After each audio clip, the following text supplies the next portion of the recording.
Government 6வது வார்டிலும் அதே மாதிரி தாம்பரம் மாநகராட்சிக்கு உட்பட்ட 13வது வார்டு பகுதியிலும் கிட்டத்தட்ட ஒரு 23 பேர் இன்றைக்கி ஹாஸ்பிட்டலில் கழிவுநீர் கலந்து குடிநீரில் கலந்துச்சுன்ற மாதிரி சொல்லி வயிற்றுப்போக்கு வந்து இன்றைக்கி ஹாஸ்பிட்டலில் அட்மிட் ஆகிருக்கிறாங்க. ஆனால் அது அதாவது குடிநீரில் வந்து கழிவுநீர் கலந்துச்சுன்னா அது மொத்த பேருங்களாம் வந்துருக்கணும். அது அந்த தெரு கிட்டத்தட்ட ஒரு 200-300 பேருக்கு மேலே பாதிச்சிருப்பாங்க. ஆனால் ஒரு 23 பேர் தான் பாதிப்பு. அதில் கூட இப்போ வந்து குரம்பேட்டை அரசு மருத்துவமனையில் ஒரு 5 பேர் இருக்கிறாங்க. கண்டோன்மெண்ட் ஹாஸ்பிட்டலில் ஒரு 4 பேர் இருக்கிறாங்க. மற்றவங்களாம் வீட்டுக்கு போயிட்டாங்க.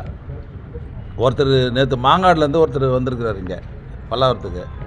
நேற்று ராத்திரி வயசானவர், அவர் இறந்துட்டு இருக்கிறாரு. அது அரசு மருத்துவமனையில்,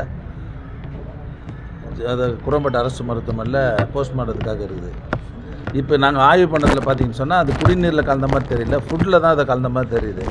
இது வந்து அதிகாரிலாம் இப்போ வந்துட்டாங்க, ஆய்வு பண்ணிட்டு இருக்கிறாங்க. இப்போ தகுந்த இனி இது போன்ற யாருக்கும் எந்த வித பாதிப்பும் வரக்கூடாதுன்னு சொல்லி உரிய நடவடிக்கையை நம்முடைய அரசு எடுத்துக்கொண்டிருக்கு. தண்ணி மாதிரி குடிச்சிருந்தாங்கன்னா ஒரு 300-400 பேர் பாய்ச்சிருப்பாங்க.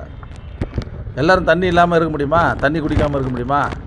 எனக்கு வந்த தகவல் இந்த மீனுங்கள்லாம் இப்போ பிடிச்சாங்கல்ல, நேற்று நம்மளுக்கு கூட விசாரித்தேன் உள்ள முந்தானத்து. நீ இந்த உடம்பு அதாவது உடம்பு சரியாகிறதுக்கு முன்னா சாப்பிட்டேன்னு கேட்டால் அந்த மீன் சாப்பிட்டேன் அப்படின்னு சொன்னாங்க. அதில் தான் வந்து இப்போ இன்னும் ஒரு மணி நேரத்தில் தெரிஞ்சிடும். தண்ணியில் குடிநீரில் வந்து கழிவு நீர் கலந்ததுன்னா கிட்டத்தட்ட 300-400 பேர் பாதிச்சிருப்பாங்க. நேரம் ஒருத்தர் இது ஒரு சிலர் ஒரு 10-20 பேர் தான் பாதிச்சிருக்கிறாங்க. எப்பயுமே மழைக்காலம் முடிஞ்ச பிறகு அந்த குளோரின் வந்து போடுறது வழக்கமாக இருக்கும். எல்லாம் போட்டுக்கிறாங்க. நீங்கள் வந்து அந்த மாதிரியான வாசனைகள் எதுவுமே வருதுன்னு சொல்லிட்டு அப்போது மக்கள் சொல்கிறாங்க சார், சொல்லியிருக்காங்க. நீ தானே அன்றைக்கி இந்த பவுடர் போட்டாங்கன்னு சொன்னாங்க சார். ப்ளீச்சிங் பவுடர் ரேட்டு என்ன தெரியுமா? தெரியல சார். ப்ளீச்சிங் பவுடர் கிட்டத்தட்ட 13 ரூபா 10 ரூபா. மைதா மாவு என்ன ரேட் தெரியுமா? நீ தானே கேள்வி கேட்ட. 40 ரூபா. ப்ளீச்சிங் பவுடர் எவ்வளோ செட் இருக்காங்க மாநகராட்சியில்? எது ப்ளீச்சிங் பவுடர் எவ்வளோ செட் 2 விட்டுருக்காங்க? எந்தெந்த ஊருக்கு எவ்வளோ தேவையோ அந்த அளவுக்கு விட்டுருக்காங்க. 15 ரூபாய்க்கு ஏன் சார் 55 ரூபாய்க்கு அப்புறம் 2 விட்டுருக்காங்க? எங்கே அப்படிலாம் ஒன்றும் இல்லையா? 55 ரூபாய் தான் சார். அப்படிலாம் ஒன்றும் இல்லை. அது கமிஷனர் பதில் சொல்றாரு. இப்போ ஒருத்தர் இறந்ததுக்கு அப்புறம் தான் அந்த காமராஜபுரத்தை வந்து இப்போ பயங்கரமாக வந்து சுத்தம் படுத்துற அந்த மாதிரி பண்ணுறாங்க. ஏன் அதுக்கு முன்னாடியே அந்த பகுதியை வந்து ஒரு தூய்மைப்படுத்த பணி வந்து மாநகராட்சி ஈடுபடலாம்னு சொல்லி அந்த அது மாதிரிலாம் இல்லை. ரெகுலராக பண்ணிட்டு இருக்கிறேன். அந்த ஊரில் ஜனங்களுக்கு வந்து அந்த அக்கறை ஒண்ணுங்க. இப்போ போய் பார்த்தீங்களா அந்த தெருவில் இருக்கிற டப்பாக்கு பலம் போட்டு வச்சிருக்கிறான்.